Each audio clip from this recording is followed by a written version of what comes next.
رمضان ایک غریب کسان تھا جو پاکستان کے ایک چھوٹے سے گاؤں میں رہتا تھا۔ اس کے پاس صرف 2 ایکڑ زمین تھی جو بنجر ہوتی جا رہی تھی۔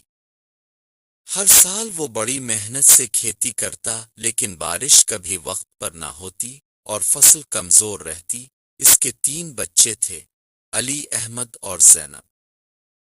رمضان کا خواب تھا کہ اس کے بچے تعلیم حاصل کر کے ایک اچھا مستقبل بنائیں، لیکن اس کے پاس اتنے پیسے نہیں تھے کہ وہ انہیں کسی بڑے اسکول میں بھیج سکے۔ ہر دن وہ فجر سے پہلے جاگتا، کھیتوں میں کام کرتا اور شام تک تھک کر گھر واپس آتا۔ پھر بھی اس کی آمدنی اتنی نہ تھی کہ وہ اپنی بیوی اور بچوں کے لیے اچھا کھانا لا سکے۔ رمضان کے گاؤں کے دوسرے کسان بھی زیادہ خوشحال نہیں تھے، مگر وہ کسی نہ کسی طرح گزارا کر رہے تھے۔ رمضان کو لوگ تانے دیتے کہ کھیتی باڑی میں کچھ نہیں رکھا، جا شہر جا کوئی مزدوری کر، لیکن رمضان کو یقین تھا کہ اگر وہ صحیح طریقے اپنائے تو اس کی زمین بھی سونا اگلے گی۔ ایک دن گاؤں کے نمبردار نے رمضان کو قرض کی واپسی کے لیے بلا لیا۔ رمضان نے التجا کی کہ اسے کچھ وقت دیا جائے، لیکن نمبردار نے سختی سے کہا کہ اگر وہ قرض ادا نہ کر سکا تو اس کی زمین چھین لی جائے گی۔ رمضان بہت پریشان تھا، لیکن اس کی بیوی نے اسے ہمت دی۔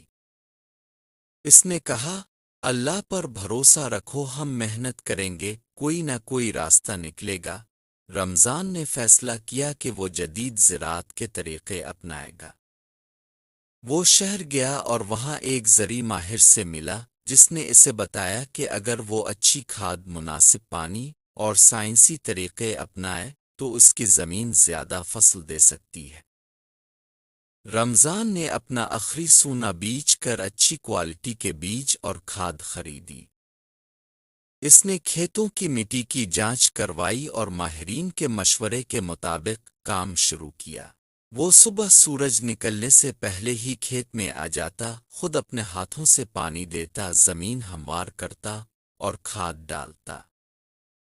یہ سب دیکھ کر گاؤں کے لوگ ہنستے اور کہتے، یہ فضول محنت کر رہا ہے، یہ سب کتابی باتیں ہیں، حقیقت میں کام نہیں کرتی۔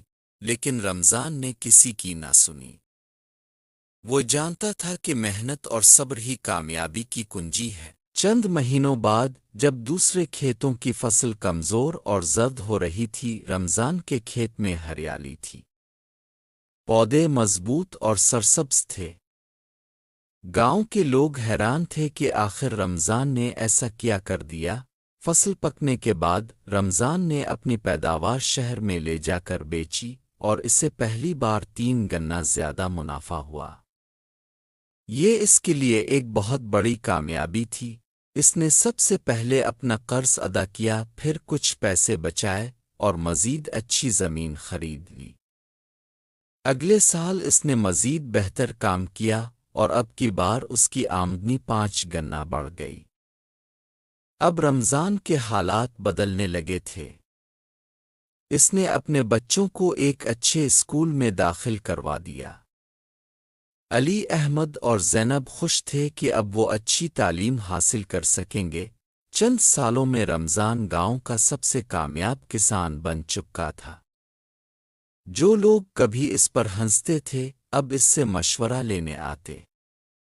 رمضان نے نہ صرف اپنی قسمت بدلی بلکہ وہ گاؤں کے دوسرے کسانوں کو بھی جدید زراعت کے طریقے سکھانے لگا۔ رمضان نے اب شہر میں بھی اپنی دکان کھول لی، جہاں وہ کسانوں کو بیج، کھاد اور جدید زرعی اوزار بیچتا تھا۔ وہ نہ صرف ایک کامیاب کسان بلکہ ایک کاروباری آدمی بھی بن چکا تھا۔